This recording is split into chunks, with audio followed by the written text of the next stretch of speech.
There's a couple major Nintendo Switch stories we have to talk about today, starting with Bandai Namco apparently being contracted by Nintendo directly for a remake of a major 3D action game, and we have to discuss the possibilities of what this project might be. Then the big talking point for today's video is a story that's blowing up online, suggesting that maybe indeed Zelda Breath of the Wild 2 is too graphically demanding and impressive to be run on a current Switch, and I gotta break down the details of where this stems from and also share my personal take on whether or not we can expect something like Zelda Breath of the Wild 2 to be locked down as a next-gen Nintendo Switch exclusive.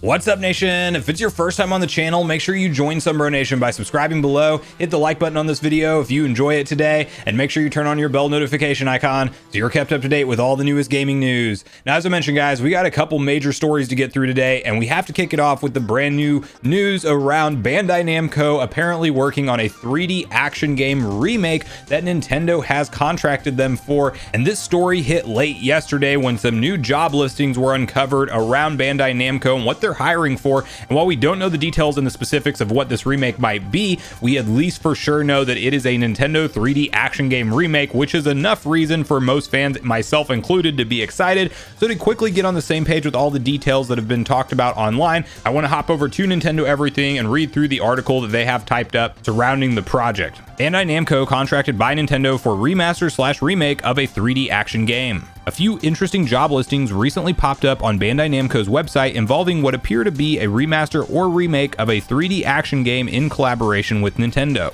The first posting is for a planner which explicitly mentions how the project is a 3D action game contracted by Nintendo. Similar language is then brought up on a page regarding Bandai Namco's search for a visual artist. For the final listing, we see the first mention of the title being a remaster/remake, with the staffer required to work on HD remastering of 3D backgrounds. Bandai Namco and Nintendo have maintained a close relationship over the years. Most notably, the two came together for the Super Smash Bros. For Wii U/3DS, as well as Super Smash Bros. Ultimate. The company also had contributions for Mario Kart 8 and ARMS. Finally, Bandai Namco developed Pokken Tournament and New Pokemon Snap. If the upcoming project is a simple remaster, we could see the game's visuals spruced up and perhaps a few extra features. A proper remake could involve a more extensive overhaul. So clearly at this point in time, we don't know what game series they may be referencing, talking about a 3D action game remake or remaster, but there is a lot of interesting ideas floating around online, and one of which that I would definitely like to see it ultimately be is something like Kid Icarus Uprising from the 3DS, brought over in full HD visuals, and obviously controls and things would have to be reworked,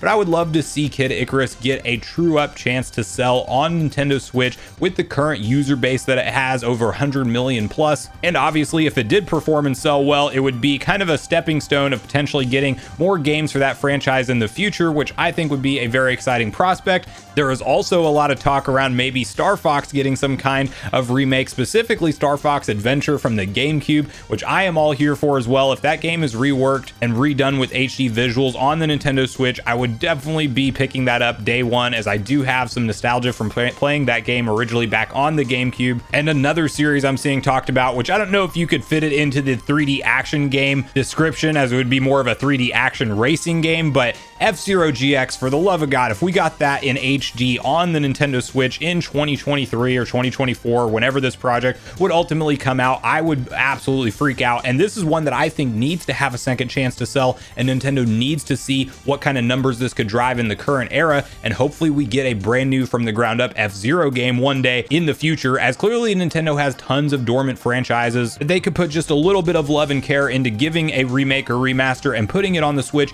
seeing how it does, and then from there justifying a roadmap for future games for that franchise to come back in a big way or not, because clearly Nintendo's only going to pump development dollars into things that ultimately sell and translate into revenue for them. So I want to hear from you guys in the comments down below on this particular story. What are your thoughts and opinions on Bandai Namco working on a 3D action remaster or remake for Nintendo, and which game, if you had to guess, do you think this will ultimately be? So please share all your thoughts and feelings on this in the comments down below.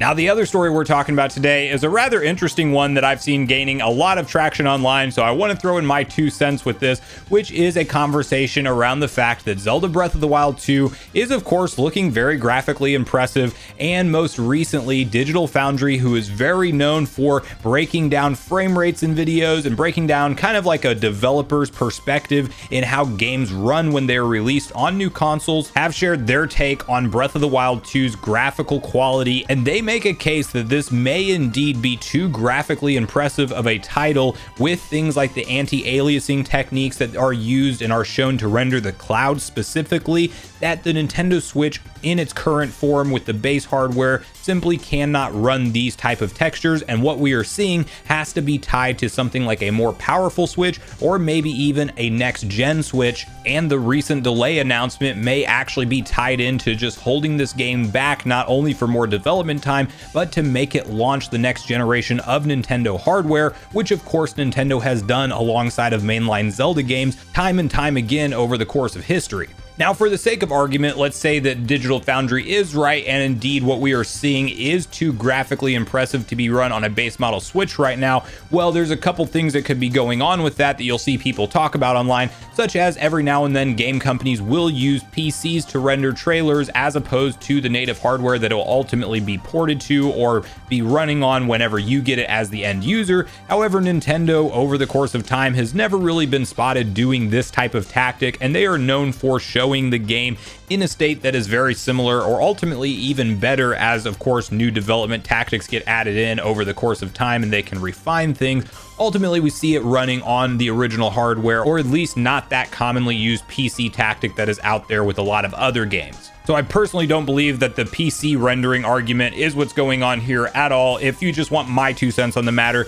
Now, to have the discussion around whether or not this is too graphically impressive for the Switch, I'm torn on that myself. I don't necessarily see those fine details in the clouds being impossible to render on the current Switch. Does the footage look great? Yes, it does. It's also running on the same engine that, of course, Breath of the Wild was developed in, and that was a Wii U then ported to the Switch title. So, of course, towards the end of the Switch's life cycle, we may just see Nintendo have enhanced technologies and ways that they've tapped into the hardware further, because Nintendo is known for making graphically impressive games on less capable hardware. I mean, that's pretty much the boat we've been in as Nintendo fans for the majority of every console that is released from them, and I don't think it's out of the realm of possibility that they found a little extra juice in that Tegra X1, or they are using something like the well-known AMD FX Super Resolution that we've talked about numerous times on the channel that's already been spotted in things like Nintendo Switch Sports to help it achieve a better frame rate and better 1080p resolution, and we could be seeing some kind of advanced technique like that utilized with this Breath of the Wild footage.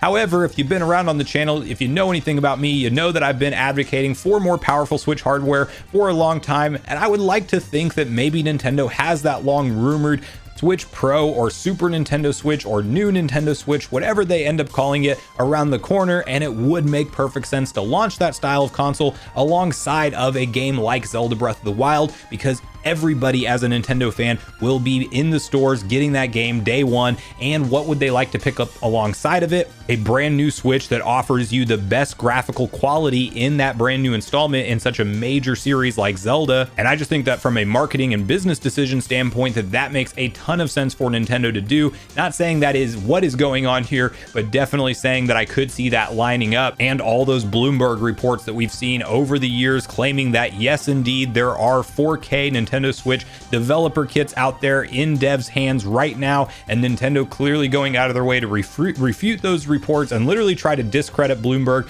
directly, as we had their corporate Japanese account essentially go live with a tweet combating a story that was still claiming that over 11 or 13, something like that, different developers had those 4K dev kits in hand. And imagine if this really has been the plan all the way along, to ultimately, as soon as they could get caught up with chip demand and things, because I still have a belief that maybe the OLED was supposed to be the Switch Pro, and then because of the chip shortage, they chose to keep the Tegra X1 in there. But regardless of all that, maybe we do finally get that more powerful version of the Nintendo Switch, and it launches alongside of Breath of the Wild 2. Now, that said, I am not in the camp that I think that Nintendo is dumb enough to split the generational base on this game and only only give us the version that is capable of running on the more powerful hardware, and just totally forget about the 100+ million Nintendo Switch install base that they have right now. Like, clearly they want to sell this game to as many users as possible, create as many new lifelong Zelda fans as possible, and the way you do that is selling it to a very large user base.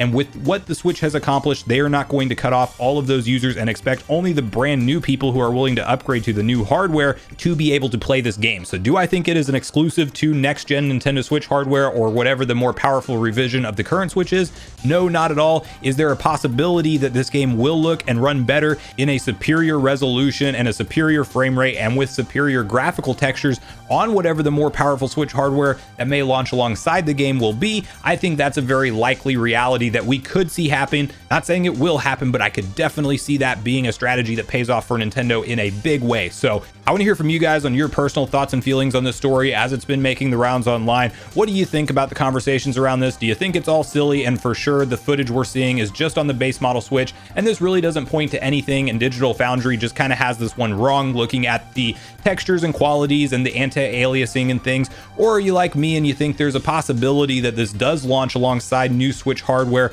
but it's not going to be a break off from previous Switch hardware, but rather a revision, and that this game will ultimately be playable on both the base model and whatever the future upgraded model of the Switch may be? Or are you in the camp that you do think that Nintendo is really wanting to actually start the next generation of Nintendo Switch hardware, and they may do something as crazy as launching it as an exclusive on a more powerful revision of the Switch, or the true up Switch 2, or whatever their next generation really is? I think it's soon for that personally, but I know there's some people thinking that online, so definitely share with me where you fall in this story, regardless of your thoughts and feelings. I do want to hear from you in the comments down below on both stories we talked about today before you leave the video, as I do look forward to getting a back and forth conversation started with you all around these topics. Make sure you check out yesterday's video if you haven't already, where we discuss Vicarious Visions being totally dissolved into a Blizzard support team and what that means for a lot of the IPs that they were attached to over the course of time going forward, and the interesting investment from Nintendo as they have chosen to actually expand their HQ and what that means for the company going forward. Also, make sure you like, subscribe, turn on your notification bell, and I will see you guys in the next video.